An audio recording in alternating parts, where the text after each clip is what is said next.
Children and teenagers these days aren't going outside as much as before. 50 years ago, nearly half of all kids in America walked or biked to school. Today, it's less than 13%. This is largely due to the lack of independence children have. Parents are more worried than ever about letting their kids go out on their own, because look at all these kidnappers outside. Look at them. However, stranger kidnappings are astonishingly rare, and these cases are always sensationalized in the media. The real threat to the safety of children are cars. Vehicle collisions are the Bro, I'm not going outside. I'm watching XQC. #1 cause of death among children and teenagers, killing thousands and injuring tens of thousands. Like, can I also say something really quickly as well on the topic of walking? I could walk 5 hours in New York, no problem. No problem at all. Trigger warning for American infrastructure. You're so right. I'm so sorry for traumatizing anyone. Trigger warning, content warning, American infrastructure. But I feel like I could walk for hours in New York, no problem. Like I can go all the way from downtown to uptown, take me a few hours. I don't even care. As long as I have something I'm listening to, someone I'm talking to, something I'm doing, like I'm not in any rush, I'm down to walk. Like even when you have a fucking unlimited Metro card and you can just like take the train down a couple stops, fuck it, why not walk? And so that is to say, I would rather walk in a walkable city for hours than have to walk in an unwalkable city for 30 minutes. Like the fact that there are just no sidewalks in so many areas of the US, there's just like there's no sidewalk. It's just, here's the storefront, here's where you park, here's the road. Or like in residential areas, it'll be like, here's the house, here's the yard, here's the driveway, here are the parked cars, here's the road. And it's like, okay, dude, why do we have no sidewalks? Why are there no sidewalks? It's insane to me.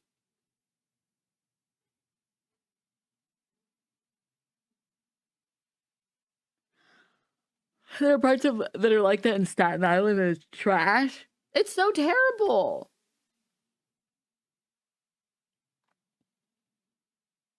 Walking in non-human made areas is distressing as fuck. You want to get out of there ASAP, which is not normal.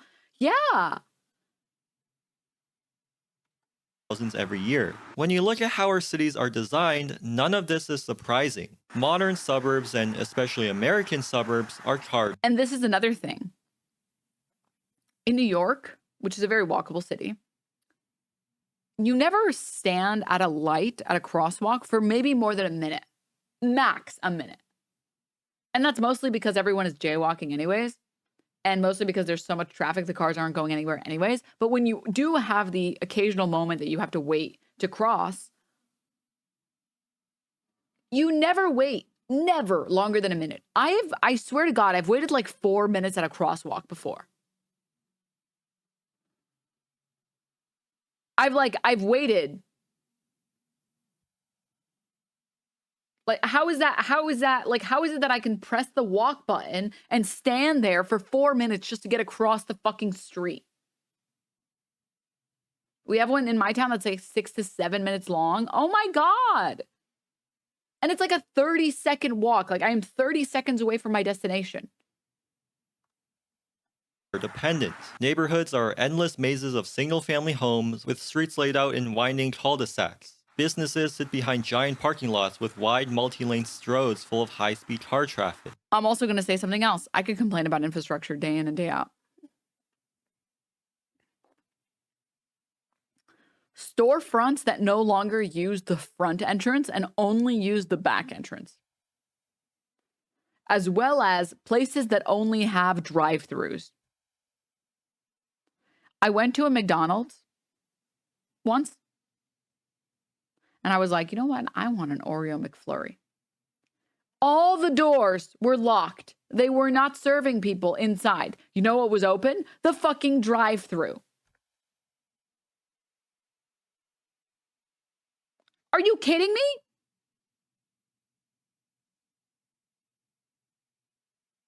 It's annoying when you want to go for a run and you have to stop for 3 minutes 2 times because you can't even get to a park.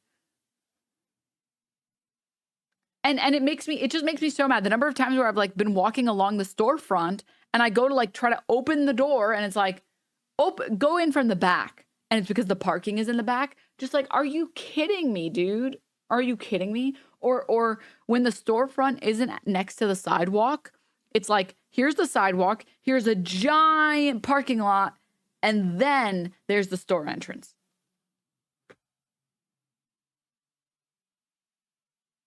What? Why? Why isn't the parking lot in the back?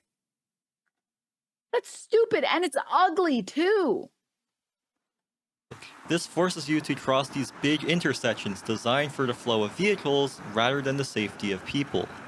This creates a vicious cycle where the dangerous streets make parents drive their kids more, but by doing so, they're adding more cars to the problem. Recently, the channel Oh the Urbanity made a video about Miami, and they caught this footage of a school bus having to stop in an angle and block traffic just so kids can safely get off. Because drivers literally would not stop. So when everything's too far away and crossing the street is too dangerous, children have zero independent mobility until they turn 16 and get a driver's license. Most of the world sets their legal driving age to 18, and for good reason. Teenage drivers are 4 times more likely to crash than adults, mainly due to immaturity and inexperience. But in most of North America, teenagers as young as 16 can drive unsupervised, and in some places, it's as young as 14.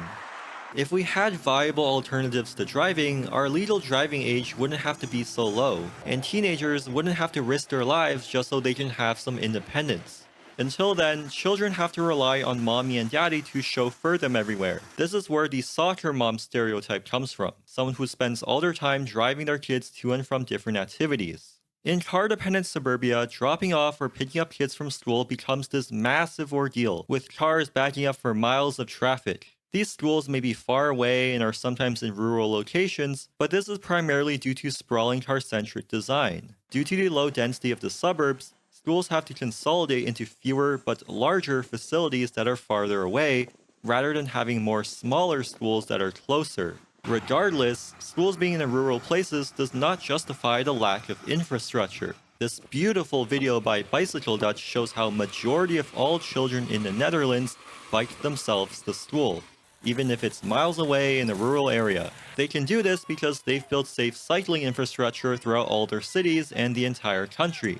We might not build bike lanes across the whole country like the Dutch, but even if a fraction of these kids were able to walk or bike to school, it would make a huge difference for both parents and the development of children. A 2002 psychology study asked elementary school students to draw a map of their path to school, and the results were just sad. The child who walked to school on their own produced this accurate detailed drawing with various landmarks along the way.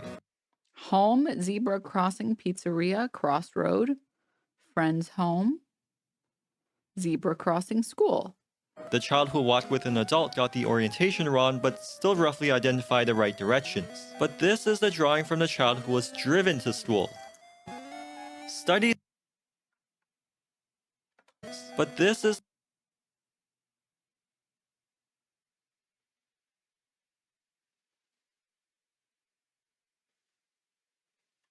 the drawing from the child who was driven to school.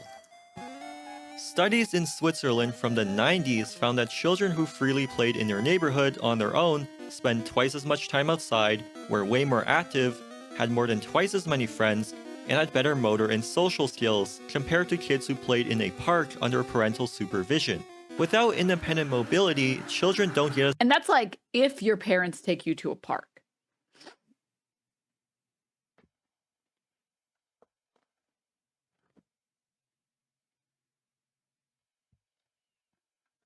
And also, just to be clear, I will sit here and harp on this all day and night, but this is like, in my opinion, the biggest loneliness driver. The fact that like you miss out on so many things when you're younger because your cities are built like shit, and you miss out on the opportunity because like as a kid, nobody expects you to be good at anything because you're a dumb kid. And so like, you know, when you push Sally for fucking stealing your cookies, that dumb bitch,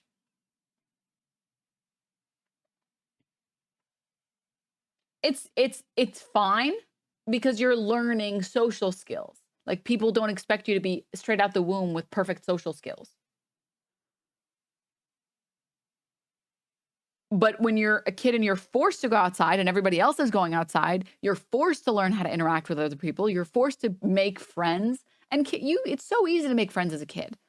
As a kid, I would literally, the way that I made friends was literally be like, do you want to be friends? And they'd be like, yeah, let's be friends. And then you can slowly learn like more about all of these things. And it's way easier to like fuck up as a kid than it is as an adult because like your rejection sensitivity is just going to be higher as an adult. Thank you for the prime. People love to focus on social media when it comes to loneliness in young people, but the reality is that there are economic factors, including basic things in our like city planning, that play into your ability to be social. Have you guys ever had this happen to you where you're sitting on your computer and you're like playing some video games or you're watching a stream or you're doing something and it just stops being fun? Like, you've just spent too much time at home doing that one task to the point where you turn on your computer and you're like, there's nothing I want to do on my computer. And this is coming from someone who loves my computer. My computer, I would marry my computer if I could. But like the days where you get on your computer and you're like, I literally don't want to do anything. I could join a Discord server, boring. I could go watch the stream, boring. YouTube, boring. Video games, boring. Nothing looks interesting. And those are the days where you like force yourself to go outside or do something else.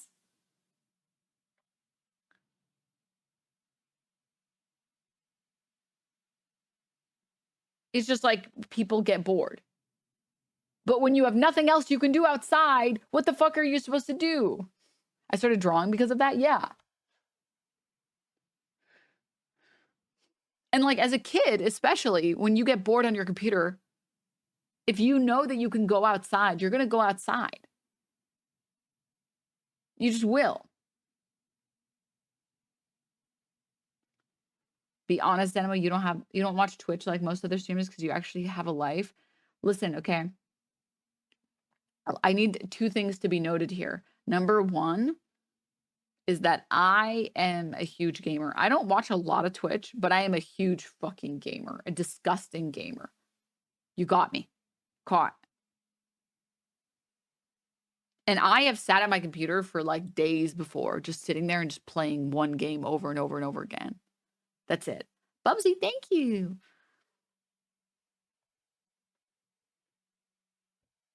My solution to being bored is to go to sleep. Oh my God. Oh my God. Do you even piss bucket? Okay, all right. Okay, Jesus. I'm on my third playthrough of Baldur's Gate. Yeah. Do you plan on ever streaming City Skylines 2 again? Eventually. Maybe.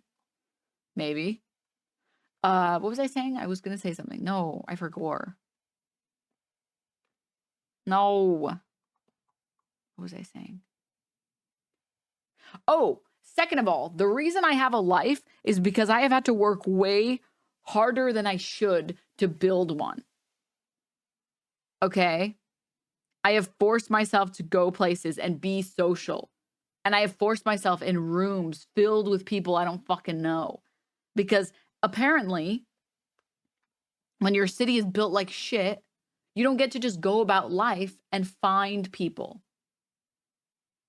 You have to like force yourself to go and make friends, which is fucked up. That should not be how people live.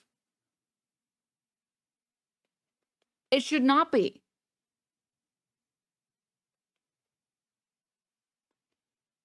That's one of the drawbacks living in a place like LA versus New York. Yeah. Mm-hmm. Yeah. I always forget that I'm good at socializing until I get thrown in it. Fucking stop bragging. God. Stop it. But like, I thought it was weird, I guess, sort of, but I always assume that it's like, it's just that I'm a sweaty nerd tryhard, and I like getting perfect scores, okay, and I like being a tryhard. It's very fun for me. It brings me great satisfaction. But part of being a tryhard is like actually being a tryhard, which sucks. And so every time I get any opportunity, it's like to go out of my way to do something or to hang out with someone, I always take it and I force myself to do it because think about it. If you were to invite someone to do something and they say no the first time, and you invite them again, and then they say no the second time, and then you invite them again, and they say no the third time, you're going to stop inviting them because it's like, well, I'm not going to waste my time sending you an invite if every time the day of you're like, man, I don't want to leave my house. I'm chilling. I'm at home playing some games, relaxing. Oh man,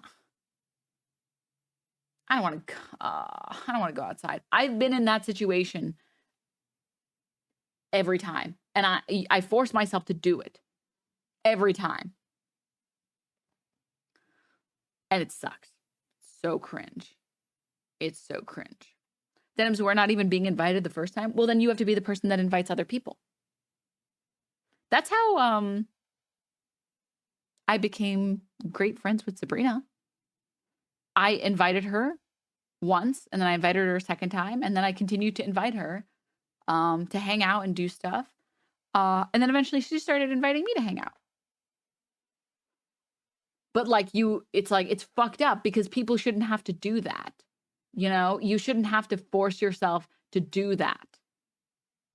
You shouldn't have to be the person that like invites people and is like, do you want to go hiking? And you shouldn't have to be the person that always says like, do you want to come over for a game night? Do you want to do this? Do you want to do that? Like, you shouldn't have to do that. It should be the case that you can just go outside, go to a cafe and meet people you like.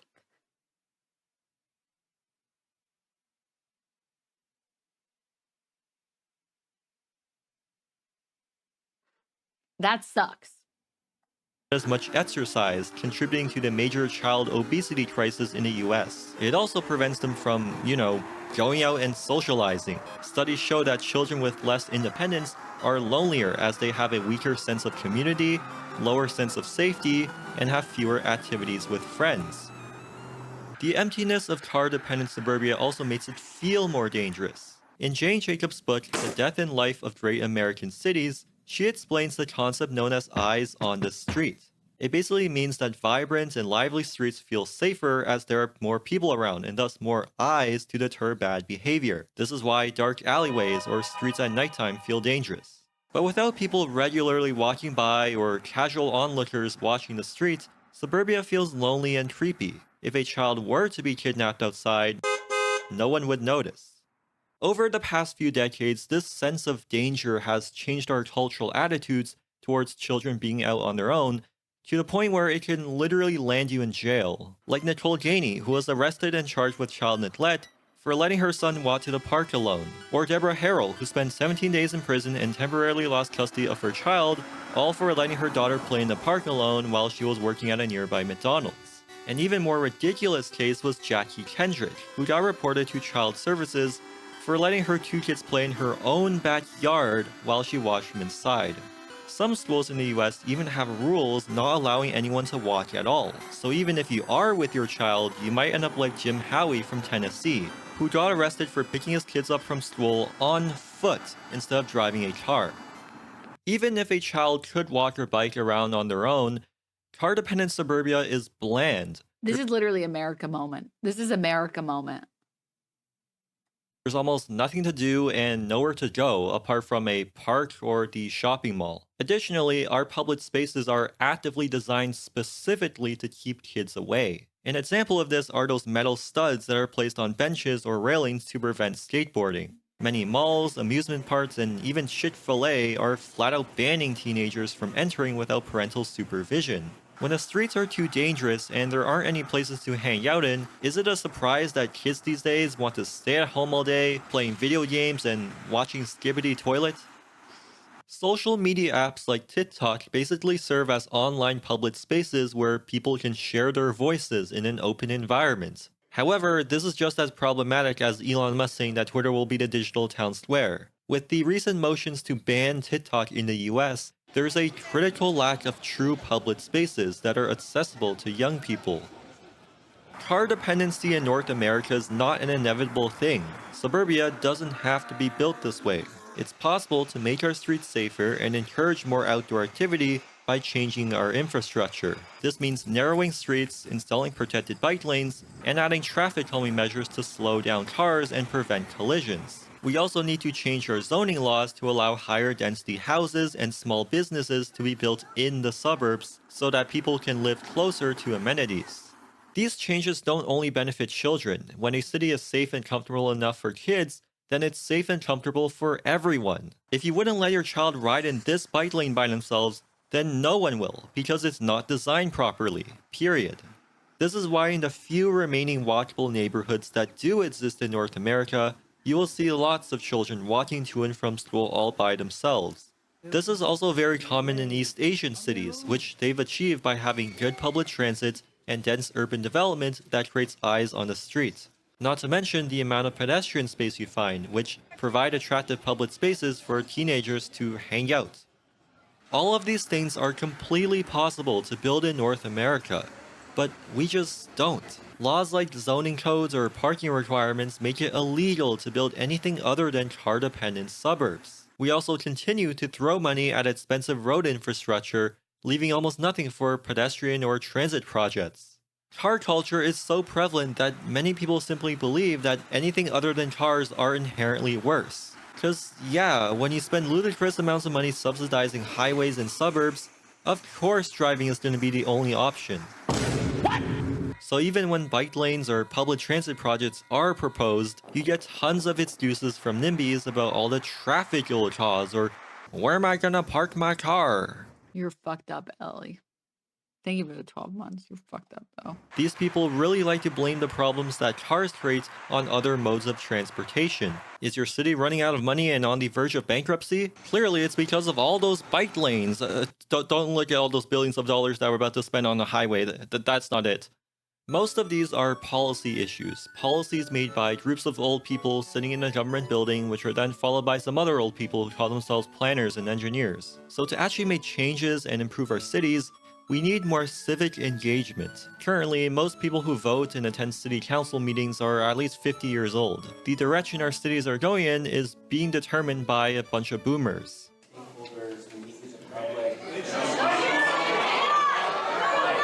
Cycling is an important mode of transportation. It helps us reduce greenhouse gas emissions. It improves our health. But I think Gen Z and even sometimes millennials are underrepresented in this issue. I truly believe that younger people want more walkable cities, and we have the power to make it a reality. This is partly why I started making these videos in the first place. Our cities have a huge impact on younger people, and we deserve to have a say on how they're built, even if you're not a professional planner or don't know what exclusionary zoning means. It's time to stop making excuses for our bad urban design and ask ourselves, do we want our cities to prioritize moving as much cars as possible, or do we want to actually prioritize people?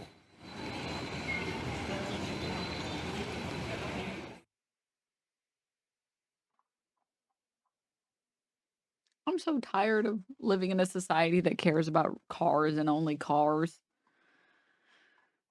Like, look at these type of people. Look at them. Look, this guy says this small apartment building just got built between two single-family homes a few blocks from me. It should be legal to do this in every neighborhood. And it's just a picture of. Honestly, I like this type of architecture, but it's just a picture of a 3-floor apartment complex, but maybe big enough to have 8 units, maybe max. I like it. I like the way that it looks. Could be more, could be less, not sure. And you can see the single family home next to it to its left.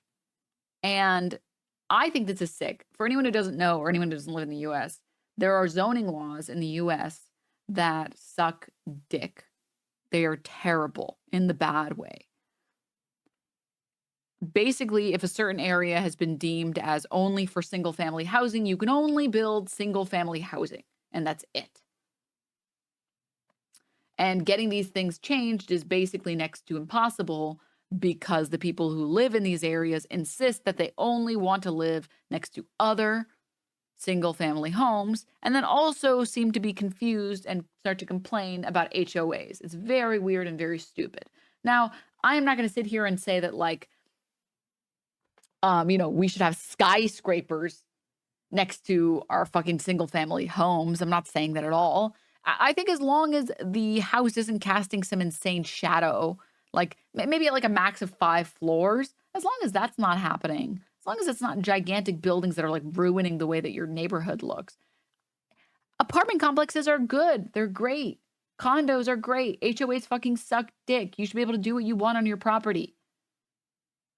You can have zoning laws that still limit how many floors while allowing more condensed housing. Yeah. And more realistically, it's better to have like a sliding scale sort of zoning than the other way around. It's nice to have maybe a couple single family housing and then like a nice big complex and then more single family housing, more complexes, bigger complexes, and then you would get higher and higher buildings, right? And people's response to this isn't to say, well, obviously a lot of people's response to this is to say this is great. But there are these freaks that say shit like this. No, it should not. I don't want apartment people in my residential neighborhood of single family homes. What does this even mean? Why did 20,000 people like this? I don't understand. What do you mean apartment people? And then a bunch of people obviously calling these type of people out. The government shouldn't have control over private land. Okay, remove zoning laws. No, not my suburbia. No.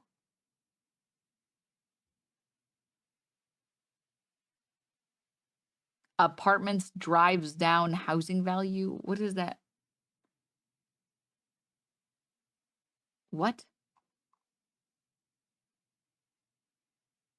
No.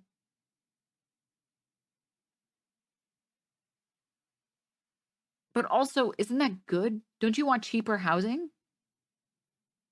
Don't you want people to be able to buy homes and homes not be hundreds of thousands of dollars? Not only is it not happening, but if that was happening, that would be good. Because why should people shouldn't even be caring about their home as a commodity? Like if you bought a home, you shouldn't be thinking about it as like, oh, well, like I have to run a profit with this house. You should be thinking of your home. And this is like the problem with America brain. Your home should be used as shelter. As long as there is good, solid soundproofing in the apartment complex next to you, why does it matter?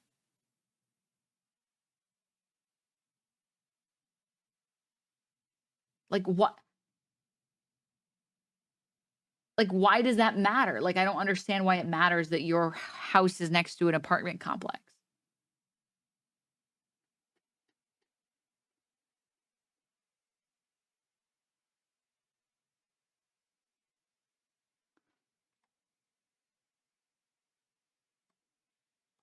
Oh my goodness.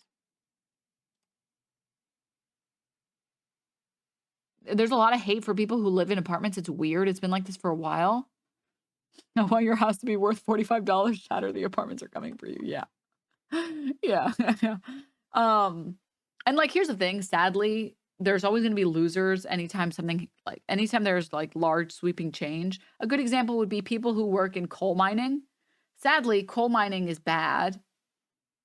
It's a worse form of energy. There's better green energy that we should be using. And we should eventually get to the point where we move away from like fossil fuel, from coal, from all that bullshit. And we should be getting like good green energy, right? But sadly, we have to phase out all of those jobs. The people who work those jobs are going to be sad because they're like, well, I liked getting my fucking coal mining lungs. That was really fucked up of you to take that from me. But at the end of the day, it's a better, like, it is the correct thing to do, and it is the best thing to do for honestly everyone. And it's the same thing about like property values. Yeah, maybe you have a house and your property value goes down, but you do have to understand that there's a housing crisis in the US and people can't afford to buy homes. If putting complexes next to homes makes homes more affordable, that's good for everyone. And guess what? It doesn't mean that you have to move out of your home. You can still continue to live at your home. Like, the reality is you don't need an HOA to call. Like, if you feel like your neighbors are throwing a riot and you've tried knocking on their door and you've tried being like, hey, can you guys keep it down? Like, it's 3 a.m. and we can hear the mariachi band that you guys hired for this party and we want to sleep. It's like, if that's a problem, you do realize there are authorities. If you're going to be the type of person that's a NIMBY, you seem like you would also be the type of person that would call the cops. In which case, just do that then. People can also just buy a property as an investment without anyone ever living in it, and that's bad. That's very bad. Pennywise with a gun profile picture. Crazy. Crazy. Crazy. Investing in artificial scarcity of vital resources is bad. Yep. Also, the people who live in apartments are actually much more quiet than people who live in homes. Yeah. Well, that's because people who live in apartments generally understand that, like, you can't be fucking screaming. Because if you've ever lived in a bad complex that's had paper walls, you know what it's like. And so you generally, in my experience, you generally have like better decency for the people around you. Like, not all the time. Not all the time. There was that instance of the guy that was like playing the tuba upstairs. But in his defense, it was like 10 a.m. Honestly, if I'm not awake by 10 a.m., I deserve to be woken up by a tuba. Okay? I only take issue with people who are loud 24/7 or people who are loud in the middle of the night. That's the shit that gets me mad.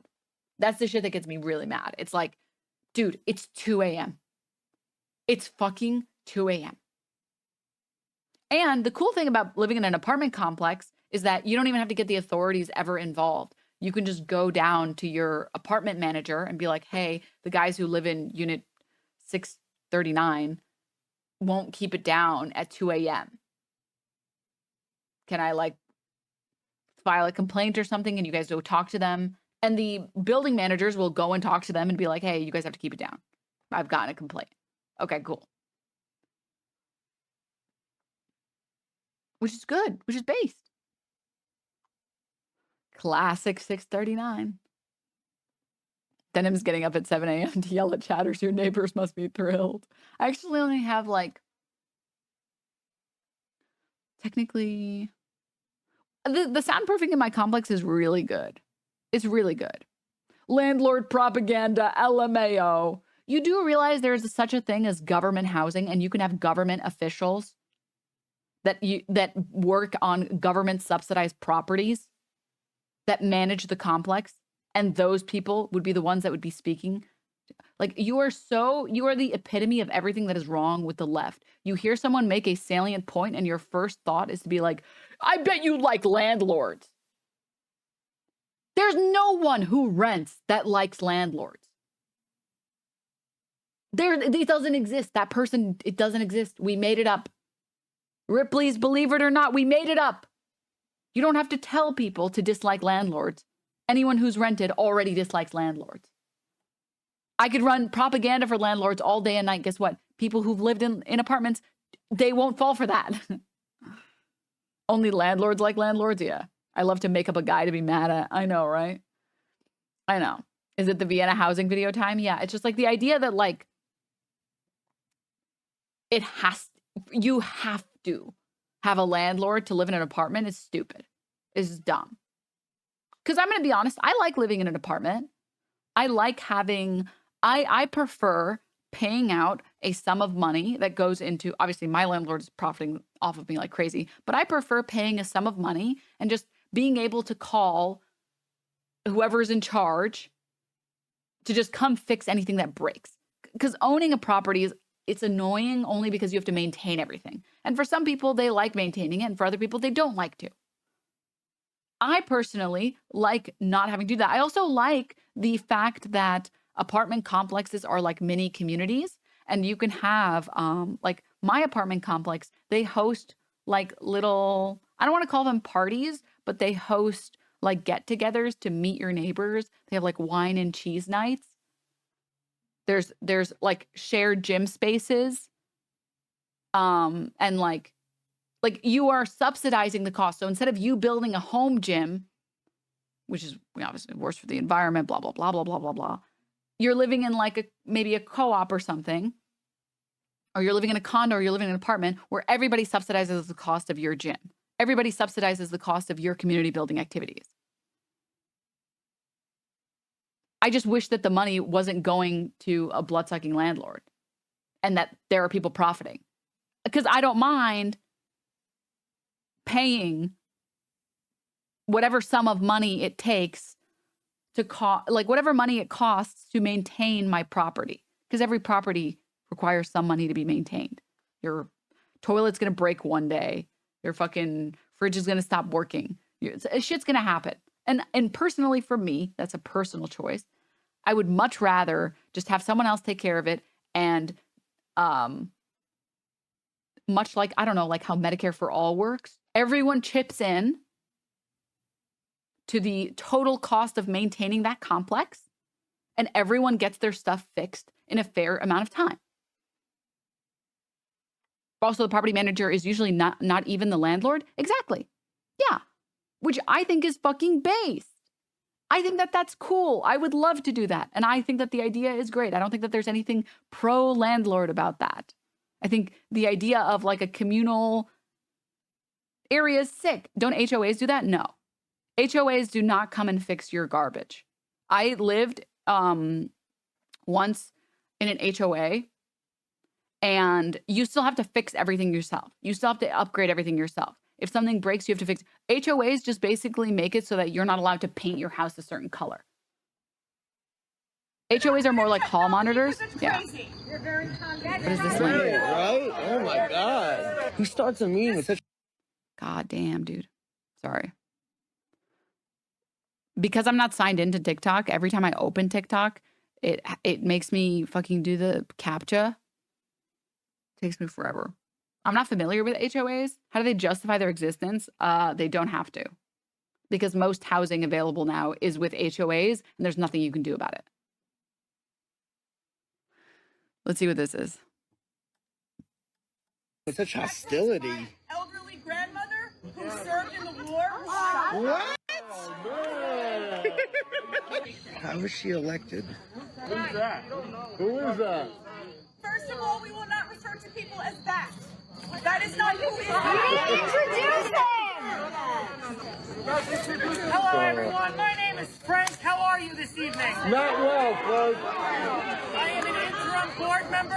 But who wanted you in? I'm appointed board member. Wait, there's a board member who wasn't voted in at all? No, he wasn't voted in at all. He's appointed. We will now take our vote. What? You gave us no information. We have zero information. What are you freaking voting on? Can I explain? I am here. You've got a little thing saying blah, blah, blah. What you're saying is misleading. What information are you doing here? We have no information on the company you're wanting to hire. We have no information to compare apples to apples. Now you're voting on what? Yeah. Are we all crazy here? Absolutely. So with that being said, thank you very much. What do you mean? What do you mean that being said? You didn't say anything. 3 companies. With those 3 companies. What's your commission in one of those companies? We're going to wrap this up. What are you wrapping up? You didn't do anything. Can you hear me now? No. Am I here now? Is that a child's karaoke machine? We are moving to vote to make the choice if we want a property management company. They won't. And They then No. They appointed the person who's going to vote they want for their third vote. would be the vote that we voted to get a management company named PRC Group here in the community. So you're not No. I don't understand something. So you made the decision for all these people. Yep. That's okay. She'll get voted out. It's okay. No management company. The people you were elected to represent are telling you they don't want something. So you don't, it's not even taken into consideration? This is important. Postings going out for this lake. This lake is going to have a major project done to it. Who's paying for that? Who's paying for that? So for anyone who's confused because they've never had to deal with American brain rot and have had the difficulty of having to live here in the US, nobody likes HOAs. No one does. No one likes HOAs. This is pretty much a resounding example of like everyone who's ever had to deal with an HOA. HOAs have raised their costs every year, no improvement, worse landscaping services, and they just bought and built a new headquarters for the management company. So generally speaking, imagine a lot of land, I don't know, like a football stadium of land. A company goes in and it buys that land. It then builds a bunch of houses on that land, and it also creates like an HOA to manage that housing, to keep the property value of the housing up and to keep the neighborhood good.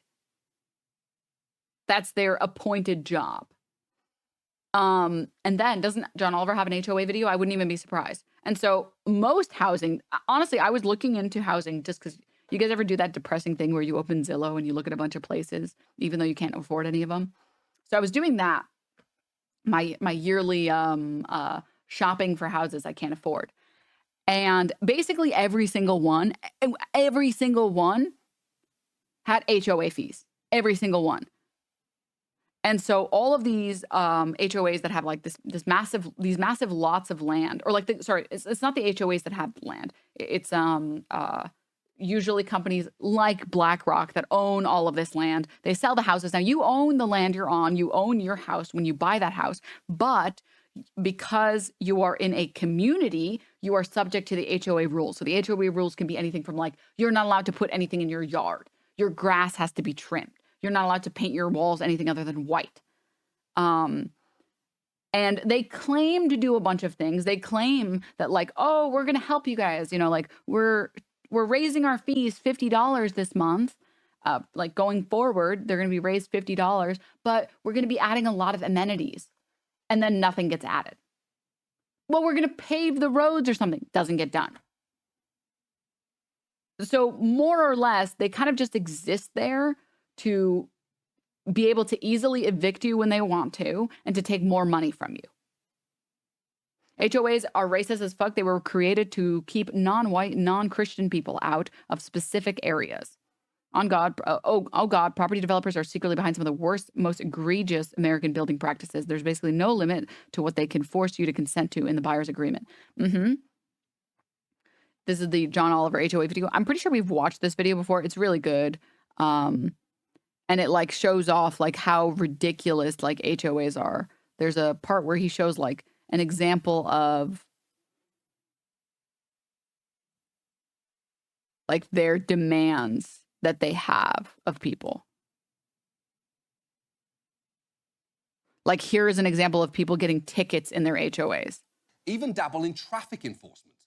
In the Parkview community in Spring Valley, an HOA board email says they installed this, a speed camera. They say more are coming. Neighbor Ted Morris says what worries him and some other neighbors is how much a violation will cost you for going slightly over 15 miles an hour. The notice says it's $250 for the first ticket, $500 for the second, $1,000 for the third, and any more violations for you and your guests. $1,000 speeding tickets given out not by the city, but by the HOA. Basically, the way HOAs work is they get to set the rules and select the punishment for breaking them. Think of it like Disney World. When you walk into the mouse's house, you play by the mouse's rules. And if you step out of line, Goofy is allowed to break your fucking knees. And then there are like other examples of like there's a lot of predatory behavior that goes into HOAs. The commercial at the end is great. I wish I could find it. There was one of like a lady who put like some gnomes in her yard and she was told to remove them. Oh, here's another one as well. These must be tree-shaped, which we're often trying to push as ignore, in other words, almost every 90s sitcom. The point is, HOAs are run by elected boards of your fellow homeowners, and they require the payment of... Are you serious? I had to pay $1,600 for a new tree because my HOA wanted to find me $100 a week. I didn't do it, and the HOA requires the tree be a specific type and be at least 6 feet tall. Dues, which average around $200 to $300 a month, but can be much more depending on where you live. And in return, the HOA covers upkeep of the common areas and amenities in the neighbourhood, like playgrounds or swimming pools. They also, crucially, enforce architectural and landscaping guidelines like no benches or trees must be tree-shaped, which are often trying to push aesthetic uniformity and preserve property values. You can find HOA rules like homes may display a maximum of 2 exterior decorative objects, or all garage doors must be painted Benjamin Moore Mayonnaise OC 85.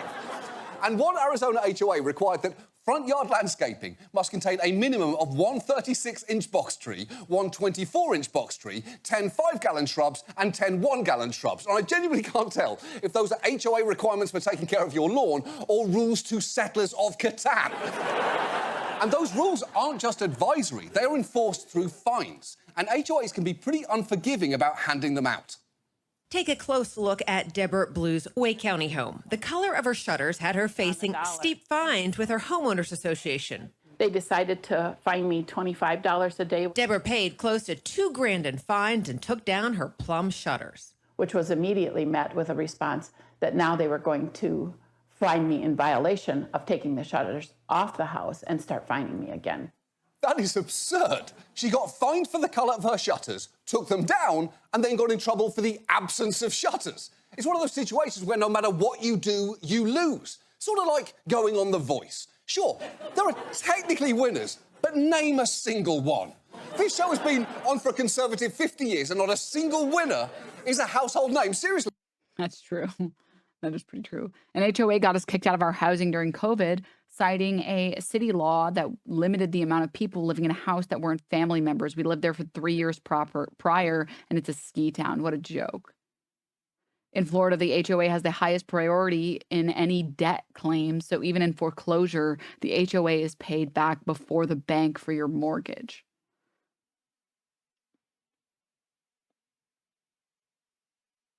Honestly, calling them plum somehow made them uglier. Yeah, honestly, they looked pretty cute. And then the lady said plum shutters. And I was like, honestly, they are kind of ugly. That plum color ain't working. But like, people should be able to paint their houses what color they want to paint them. My only criticism on living, the fact that you have to live next to other people as a person, is just noise. Just like, the only thing that should ever really be enforced in a community is like noise complaints. Because nobody wants to be fucking woken up at 3 a.m. by some loud ass fucking noises. Other than that, I really don't care. Put as many decorations as you want on your patio or your yard. Oh, smell as well. Sure. Lights too. I don't even really care about lights. Fucking, I close my curtains when I go to bed. I can put on a fucking, what is it called? Blindfold, or what are they? Sleeping mask. I don't know what they're called. We have neighbors that blast music at 2 a.m. every day. It's so annoying. Yeah, because like noise, there's like nothing you can fucking do about it. Noise and like anything health hazard wise. If you want to fucking fill your yard with garden gnomes, sure. You want to paint your house all black? Sure. I am fine with that. That's fine with me. I just don't want to deal with like noise. Really, that's it. The only thing is noise, but there are great benefits of apartment housing. I mean, like, the thing is, with, like, the complex I'm in, there's, like, this community center area in, like, the middle of the complex. And yesterday, there were people that were, like, I guess, throwing a party in there. And I literally didn't hear them at all. And I stepped outside to go for a walk. And as soon as I opened the door, I was like, whoa, those people are partying. That is loud. And I close the door and I can't hear it. You can get good soundproofing. You can get fucking good soundproofing. It's not a big deal. It's just like, not my apartment. Yeah. So anyways. TLDR. HOAs suck. HOAs are fucking cringe, and they're not based. And they should all explode. All of them. My friend's HOA has a clause that no one can have a garden with edible plants in their neighborhood.